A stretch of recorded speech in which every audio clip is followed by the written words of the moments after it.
I'm terribly excited about the launch of Vega C, in the sense it's a maiden flight. It's the first maiden flight for me in my function as Director of Space Transportation.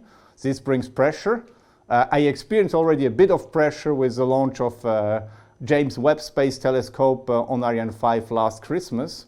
But here it's totally a new dimension because it's a qualification flight. Everything is new on the rocket. We know that a number of things can go wrong, and this puts a bit of pressure on our shoulders. The main topic is really to stay focused, and I try to stay focused. Here we have the family of the European launchers. We started Ariane story in 1979, and now we exploit Ariane 5, Ariane 6 coming up next. And we see here beside Vega with the maiden flight in 2012. And we will launch now soon Vega C from our European spaceport here in French Guiana. In 2014, we decided to develop a new family of launchers, Vega C together with Ariane 6, in order to have an access to space for all the missions we have in Europe, all the institutional needs in particular, and lower the cost of access to space. On Vega C, on the one side, we increase the performance for more or less the same cost than Vega, and we reply to new market needs. We have an important evolution here.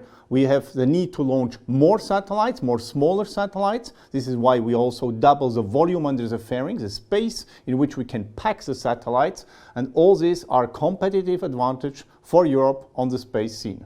For Vega C, from the beginning, where we decided to launch the program, we decided that it will be able to deorbit itself its upper stage. So the upper stage of Vega C, after having conducted its mission, will deorbit itself and with that create no additional debris. So with Vega, we created a real new asset for Europe. We have a small launcher which is responding to dedicated missions. We make it grow with Vega C. We will make it even more competitive with Vega E, because we will reduce the number of stages. We will take one out. We will have a new liquid engine, a European liquid engine, the M10, which is also addressing environmental aspects.